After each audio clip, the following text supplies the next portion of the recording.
Hello and welcome to Train Signal. You're watching Overview of VMware vSphere 5. In this lesson, I'll give you an overview, you guessed it, of VMware vSphere 5. I'll cover the components related to vSphere 5, how it's packaged and what the different versions are. I'll quickly cover cloud computing and how it relates to vSphere 5 before I end the lesson with the vSphere ecosystem. So with that, let's get started. It's very likely that if you're using this training course on vSphere 5, you already have a good idea of what vSphere 5 is. But let me quickly give you a few bullets about what vSphere 5 is and is not.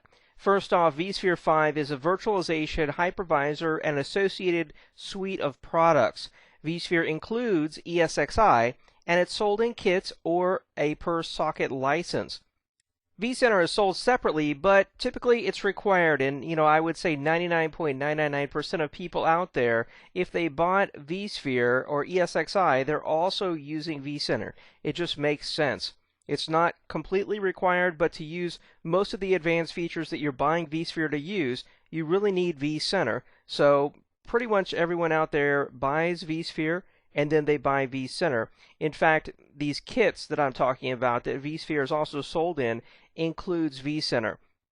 As I pointed out, ESXi is part of vSphere, so you can't just buy ESXi. Nobody uses just ESXi. In fact, the free version of ESXi is now called the vSphere Free Hypervisor. So everything's vSphere. ESXi is just the hypervisor that is actually installed on the physical server.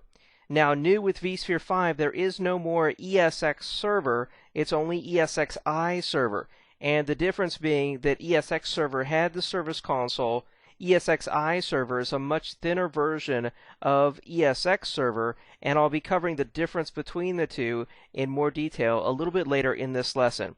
But ESXi is a Type 1 hypervisor, just like ESX server is. And that means that it installs directly on the hardware. It is your operating system. vSphere is really the name of the entire suite of features that go around ESXi. If you haven't seen or used vSphere before, now let me go over to my vSphere client, which is where most VMware administrators spend their time administering and configuring VMware vSphere. Alright, so this is it. This is the VMware vSphere client. This is a Windows application that VMware vSphere administrators spend most of their time in. In this application, you've got the inventory of all your ESXi servers. In my case, I've got 2 ESXi servers. Your virtual machines, which are running down here, these are your guest operating systems. And then all of these can be organized into clusters, folders, data centers, and resource pools. If we go to the home screen, you can see I was in the hosts and clusters inventory, but there's a lot more things you can do in here, such as configure data stores, data store clusters, networking, templates, roles, users, licensing, view system logs, manage schedule tasks, events, view maps, host profiles, virtual machine storage profiles, and even use solutions and applications down here, which are based on plugins that you add in to the vSphere client. For example, I have VMware Data Recovery, which is a backup and virtual machine recovery application included with most editions of VMware vSphere. But in all honesty, most admins spend their time here in the host and clusters inventory, where you can control ESXi servers. Here I can shut down, restart, reconfigure this ESXi host, and then I can also do the same thing to virtual machines as well as access their console. And then I can do the same thing to virtual machines, such as access their console. So there we're looking at the console of my vCenter 5 virtual machine running in Windows 2008 Server as the guest operating system. So now that I've given you a quick taste of what the VMware vSphere client looks like when it's connected to vCenter, managing ESXi servers and virtual machines using vSphere 5. So now let's go back to our slides and learn a little bit more. There's a lot of different components that make up vSphere 5. I talked about ESXi, that's what's loaded directly on your physical servers. There's vCenter, which is a Windows application, or new with vSphere 5, it can actually be used as a Linux-based virtual appliance. There's the vSphere client, which is what we were in just a second ago, that you'll use to manage your vSphere virtual infrastructure. There's even a new web-based version of that I'll be showing you off in a later lesson in this course. Then there's features like vMotion, Storage vMotion, Distributed Resource Scheduler, the new feature in vSphere 5, Storage DRS. There's DPM, which is Distributed Power Management. There's VMHA, VMware High Availability, Fault Tolerance. And then there's vShield Zones, which is a security feature included in most versions of vSphere 5. There's data recovery, which I talked about, a backup and restoration application for vSphere. There's hot add and hot plug. Hot add allows you to hot add memory to a running virtual machine, and hot plug allows you to hot plug additional virtual CPUs. There's the distributed virtual switch, the VMware file system, or the VMFS, thin provisioning, update manager, storage I/O control, and network I/O control, and then finally host profiles. These are just some of the major features, applications, and components that make up the VMware vSphere suite. And now let's go look at a graphic, which I think will give you a better visual representation. In this graphic from VMware.com, you can see a lot of the different features of vSphere 5 represented. At the very bottom, on the bottom left there, you have your private cloud resource pools. Just think of this as the components or the resources that your physical servers provide. They've got compute, which would be the CPU. They've got storage, which very likely is in a storage area network. And then you've got networking. Your network infrastructure could be physical or could be virtual. You have the option to connect to public cloud resources if you chose to do that. And then on top of that, in the blue box here, you see VMware vSphere Virtualization Platform. Inside this platform, starting at the bottom, you've got the application services. Inside the availability box, that is vMotion, Storage vMotion, High Availability, Fault Tolerance, and Data Recovery. Inside security, you've got vShield Zones and VMSafe. VMSafe is really an API for third-party companies to create security products for vSphere. Then you've got scalability with features like DRS, or Distributed Resource Scheduler, and hot add. Above that, you've got the infrastructure services. In the compute box here, you've got ESXi, which is the hypervisor that you install on the physical server. Then DRS and DPM, and memory over commitment, which is a unique feature of VMware vSphere that allows you to use more memory than what you have thanks to unique memory management capabilities inside the ESXi hypervisor. You've got the VMFS, thin provisioning, storage I/O control, and then under network, the distributed virtual switch and network I/O control. Above that, the VMware vCenter server is what's managing the VMware vSphere virtual platform. And then above that, you've got VMware vCloud Director in the green box. That's VMware's optional private cloud or public cloud software solution that would manage the virtual infrastructure, providing you insight across all of your virtual infrastructures, as well as giving your end users self-service capabilities. Of course, that's an optional piece that I would say most virtual infrastructures today aren't using, but it's gaining popularity. And then on top of that, up here, you've got desktop virtual infrastructure with VMware ThinApp and VMware View. And then you've got your applications running inside virtual machines that are running on top of vSphere. You've got future applications like Cloud Foundry and the VMware vFabric. These are all software as a service or development applications offered by vSphere. And then on the right-hand side here, you've got application management, such as VMware vCenter AppSpeed, and then virtualization and cloud management with VMware vCenter Operations, vCenter Site Recovery Manager, Capacity IQ, Chargeback, Configuration Manager, Service Manager, and VMware vCenter Orchestrator. So what this really is this is laying out every possibility, really, that VMware offers for your virtual infrastructure. So I don't want to give you the idea that vSphere contains all of this. vSphere is really in this blue box right here, the VMware vSphere Virtualization Platform.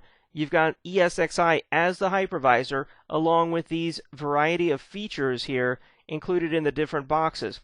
On top of that, you've got VMware vCenter. And in this training course covering vSphere 5, we'll be focusing on really ESXi, the features of the vSphere Virtualization Platform, and then what the VMware vCenter server can do for you. Look for other courses from TrainSignal that cover things like VMware ThinApp, VMware View, vShield, and vCloud Director. Moving on, let's talk about how vSphere is packaged and what the various versions are. Starting at the low end, you've got the VMware vSphere Hypervisor. This is the completely free version of VMware vSphere. So you might be wondering, hey, why don't I just use the free version? Well, first off, you're not going to have vCenter, and you won't be able to add the free version to a vCenter server. The free version is very limited in features, but it's still a powerful Type 1 virtualization hypervisor. And if all you had was a single server installation, it's a great way to use virtualization. It's also a great way to test and learn about VMware vSphere. Moving up from there, you've got the vSphere Essentials Kit and Essentials Plus Kit. And like the description says, these are both kits, so they include multiple licenses of vSphere, as well as a limited version, actually the Foundations version of vCenter on top of that. So anytime it says kit, you know that you're buying vCenter as well as some number of licenses for VMware vSphere. Above that, you've got the vSphere Acceleration Kits, which includes Standard, Enterprise, and Enterprise Plus. Again, that includes vCenter plus some limited number of vSphere CPU-based licenses. Moving down the list there, you've got vSphere. You can just buy vSphere without vCenter, and it's sold on a per CPU socket basis, and each edition of vSphere comes with a specific amount of VRAM entitlement. You should also note that the advanced version of vSphere is no longer available in vSphere 5. So if you're buying any of those editions of vSphere, you should also buy vCenter on top of that. You'll really need to buy vCenter on top of that. And there's two versions of vCenter. There's the Foundations version that includes the management of up to 3 ESXi servers, and then there's the standard version, which has more of an unlimited number of ESXi servers that can be managed. Before we move on, let me take you over to a web page that compares what features are available in the various vSphere versions or editions. Let's compare the difference between vSphere 5, Standard, Enterprise, and Enterprise Plus. If we scroll down here, you can see that each one of these is entitled to one CPU. So when you buy a single license of vSphere Standard, you're entitled to use it on one physical CPU socket. Now that socket can actually have an unlimited number of cores inside. But when it comes to VRAM, you're entitled to 24 gigabytes of VRAM for vSphere 5 Standard, 32 gigabytes of VRAM for Enterprise, and 48 for Enterprise Plus. Now I'm going to have a whole separate lesson on vSphere 5 pooled pricing, but I want to point out that these are pools of VRAM entitlements. So let's say that you had a 2-socket CPU server, so you bought 2 vSphere 5 Standard licenses. So you would actually have 24 gigabytes times 2. And then if you had multiple servers, all the RAM from each server would be put into a pool, and then every time a virtual machine was configured and then powered on, the RAM configured for that virtual machine would be subtracted from that pool that you're entitled to use. And then if you powered on so many virtual machines that were configured with more RAM than what the entire pool offered, then you would be violating your end user license agreement. Again, check out my lesson on VRAM pooled pricing. Moving on, each of these licenses is entitled to a specific number of virtual CPUs. For example, you can have up to an 8-way virtual machine with vSphere 5 Standard, but up to a 32-way virtual machine with vSphere 5 Enterprise Plus.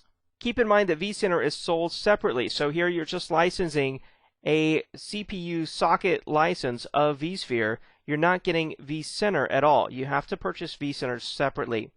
Scrolling on down, features like thin provisioning, update manager, data recovery, high availability, and vMotion are available in all 3 of these editions. But when you get down to a certain point here, it's Enterprise that's going to have features like hot add, vShield zones, fault tolerance, storage vMotion, and distributed resource scheduler. Then when you get to that point, it's only Enterprise Plus that has storage I/O control, network I/O control, distributed switch, host profiles, the new auto deploy, the new storage DRS, and the new profile-driven storage. So these last few new features here, these last 3 new features are only available in Enterprise Plus. However, you should know that for testing and learning about VMware vSphere, you can download a free 60-day evaluation of VMware vSphere Enterprise Plus that includes VMware vCenter Standard. So you can use all the features in this list unlimited for up to 60 days while you're evaluating and learning about VMware vSphere. So with that, let's go back to our slides. And if you'd like to get the specifics about VMware vSphere pricing, visit vmware.com/products/vSphere/pricing.html. With that, let's move on and talk about cloud computing. Since you're interested in learning about VMware vSphere, it's also very likely that you're interested in cloud computing. And at this point, you may be wondering how cloud computing fits in with VMware vSphere. Over the last couple of years, VMware has become one of the largest proponents of cloud computing out of any software manufacturer out there, and they market their VMware vCloud products heavily. Those products include VMware vCloud Director, or VCD, which you saw in an earlier graphic. This is actually the management platform that goes above VMware vCenter, and it manages multiple vSphere infrastructures, and those infrastructures could be internal clouds, they could be external clouds, or you could even have a federation or a hybrid cloud that connects the two together. On top of that, there's vCloud data center providers. This is a short list of public cloud providers that use VMware vSphere and the vCloud Director. And those would be the types of providers that you would most likely be able to create a hybrid cloud with, assuming you're using vSphere and vCloud Director in your internal or private cloud. Another third-party service offering that's been blessed by VMware is vCloud Express. This is a pay-as-you-go public cloud computing offering where you can give them your credit card and then you're only charged for the cloud computing resources that you use. So you can run virtual machines that are running on top of vSphere in the service provider's public cloud. There's vCloud Request Manager, which is really a workflow tool that allows end users to create requests for virtual machines in your private cloud virtual infrastructure. And then there's the vCloud API, which is a programmatic interface that third-party software companies can use to write programs that work with VMware's vCloud products. So just remember that VMware vSphere sits at the lowest level, which includes VMware ESXi running directly on the physical server. vSphere is that suite of products that includes a wide range of features and applications. It's all managed by VMware vCenter, but cloud computing doesn't come into play until you install VMware vCloud Director, which would sit on top of vCenter and create a private or a public cloud. From here on out, we really won't be covering cloud computing or vCloud Director very much, but keep those products in mind for the future, because once you get your vSphere infrastructure up and running, keep an eye out for training products from TrainSignal covering cloud computing and VMware vCloud Director.